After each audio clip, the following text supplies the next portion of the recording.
Hey, how's it going, everyone? It's Blake here from ChessPathways.com, doing some more Blitz battles today, playing 3 minutes with that 2-second increment to hopefully avoid any serious time trouble issues, and it looks like we're going to start with an Alekhine defense. So here we go. I think I'm going to play the exchange variation. This is what I've been liking against the Alekhine. I think white gets pretty pleasant positions. Knight b6. I believe here it is knight to c3, and now black has... Okay, they're going to play e6. Interesting. Usually they play like knight c6, g6, bishop g7. Usually g6, bishop g7 first, I believe.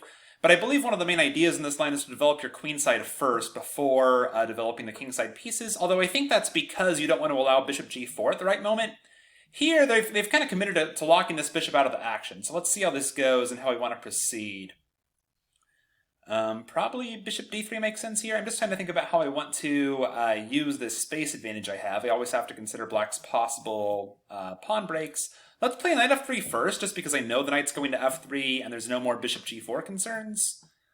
Okay, knight c6. I think I'll play bishop e2 instead of bishop d3, just to give this queen more influence on the center. Okay, and black finally plays for this d5 pawn break. So now I have a choice. I can exchange and possibly get an IQP, which I don't really want. But often you can meet this with c5, and you get this pawn structure that's not too common. It's called the advanced Panov structure.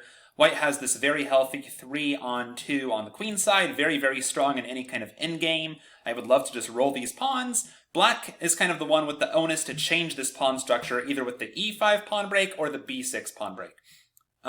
So I might play rook b1, just because I want to play b4. I'm just trying to calculate what happens on e5. So rook b1, e5, because then if I take, then c5 falls in the end. That's the concern. And you always have to look for your opponent's pawn breaks like this. But I think d5 would actually just be hanging in that case, and I think I get away with taking it. I can eliminate the bishop with check, possibly. A bit nervous that I'm not castled.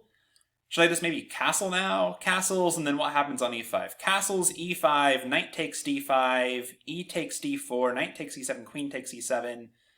I think I like that for me, though. The rook and bishop are both eyeing c5. So let's get the king out of the center, and then I really want to roll these pawns.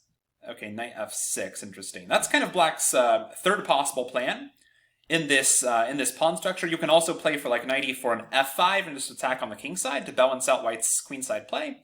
And I'm talking way too much, and I'm down to a third of my time, so I might want to speed up a bit here. Let's go ahead and play rook b1. So I just want to play b4, b5. Okay, you're going to stop me. That's normal. Let's just play b3, a3, b4. Okay. I believe that's fine. Let's just defend the knight. Okay, yeah, this is a very common plan for black in this pawn structure. Just going for the kingside attack. Okay. I don't think I have anything to fear yet. f4 would only be good if it undermined my d4 pawn. Oh, maybe you want to play for like bishop f6. Okay. But if you played that, I think I can maybe take this pawn. Okay, b4. Let's keep it rolling. Okay, and now I want to kick the knight away, relieve all the pressure on my center, and I have this very strong 2-on-1 that can make a passed pawn. Okay, let's grab this nice outpost here on e5. And I think white's much better here. It's just a matter of, am I going to lose on time? All right, let's trade that off. Okay, let's play bishop d3.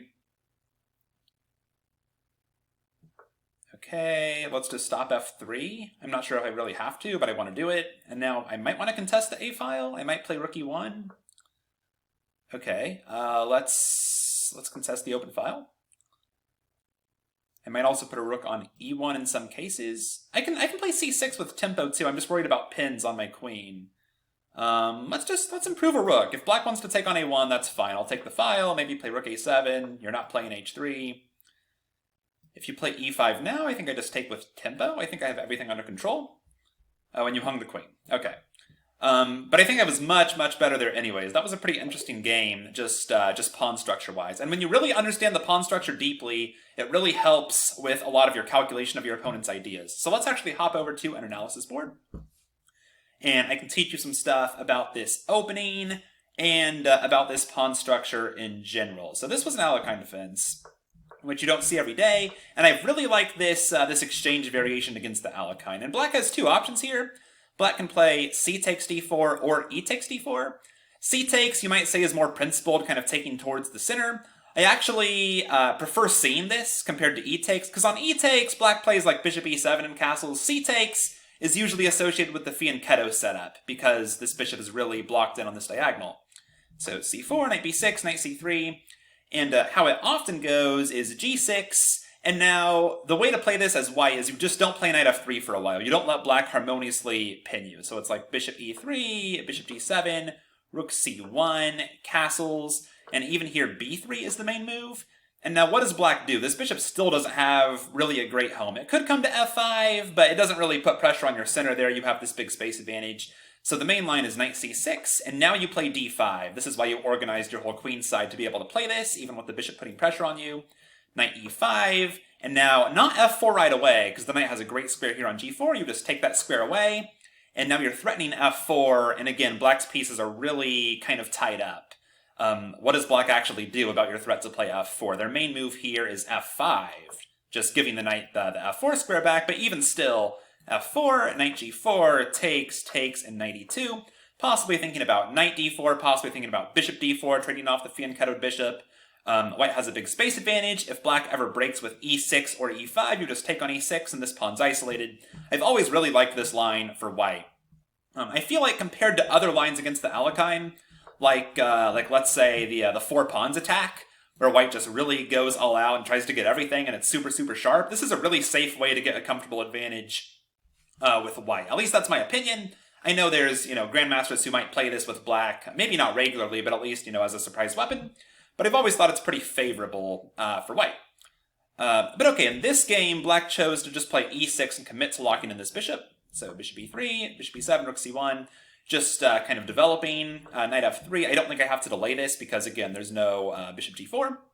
Knight C6, bishop E2, and now D5, of course, is a very pivotal move in this game. Always have to look for your opponent's central pawn breaks, and this is where, if you don't know too much about different pawn structures, you're kind of not, you don't have all the information here to base your decision off of what do you want to do here.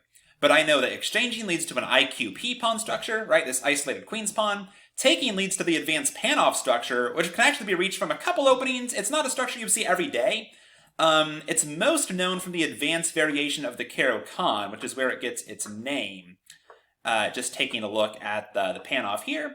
And if white were to play c5 here, which might not be a good move right away, if white plays it too early, black can break with e5 really fast. But this general pawn structure, which sometimes arises in the Panov Caro-Kann, is the same structure we got in this game. White gets this very strong 3-on-2 pawn majority, very, very good in an endgame, and black has three plans. Black can break with b6, black can break with e5, or black can play knight e4 and f5 and attack on the king side, which is what black tried to do in this game. Of course, often black has to castle first before playing something like b6, otherwise they're way too weak on the white squares. But okay, going to the game. So black breaks with d5, you get this advanced Panov structure, and I know that if black doesn't implement one of their three ideas, this structure is really good for white in the long term. I'm just going to play b4, b5, drive the knight away, take away all the pressure on the center, and be very happy. So I castled first, knight f6. I thought knight f6 kind of reduced some of black's potential options to break in the center, although maybe they have to play this, because otherwise d5 was hanging, like I was talking about. So okay, rook b1, a5, and you might have wondered here why I played b3 instead of just a3, b4 right away. And looking at it now, maybe I could just play a3 right away, trying to play b4. This is kind of my autopilot response to this pattern. Of course, blitz is a big test of pattern recognition. When the opponent plays a5 to stop b4, very often you have to play b3, a3, and b4, not just a3, b4 right away. Think about why, if you'd like. You can pause your video. But very often, a3 can be met with a4, and you have the one pawn freezing 2 kind of structure. Of course, here, I don't think this works, because a4 is actually hanging. I have a knight and a queen eyeing it.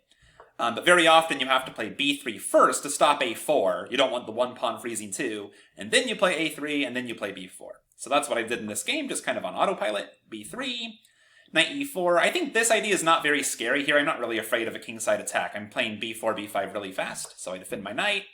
f5, a3, and the problem is you don't really have enough pressure on the center fast enough to scare me with this. If your bishop is already on f6, it might be a different story, because then f4 might pick up the d4 pawn, kind of removing my defender. but it's not. So you just trade on c3, which is very innocuous. I was pretty happy to see that move, just clarifying that situation, because now b4, b5 is pretty much unstoppable.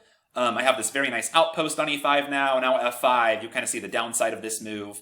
And my guess is that white's probably strategically winning here. This is a very, very good version of this advanced Panov pawn structure. I'm going to check with the computer real quick just to cheat. Not that I trust it completely. Okay, I think black has some chances. Yeah, black should maybe play g5 and double down, and they have to get kingside play going here because I'm going to run them over on the queen side. So maybe that's black's kind of only chance to stay in the game. But in the game, if I remember correctly, black really didn't do much here. Yeah, they played f4, which I don't think it does a whole lot. And bishop g5, that's definitely wrong. This bishop's really passive, just defending the pawn. I thought probably black's only chance was bishop f6 here, just pressuring the pawn, but even still I think I can play b4. b4, and maybe your only option here is to play for like e5. And I guess this is kind of interesting, because now I can't play b5 right away, because d4 would be hanging. This could be a chance for black to maybe stick around in the game. I could consider taking on e5 and just giving them an IQP. That's probably what I would do if it's safe, and I think it is.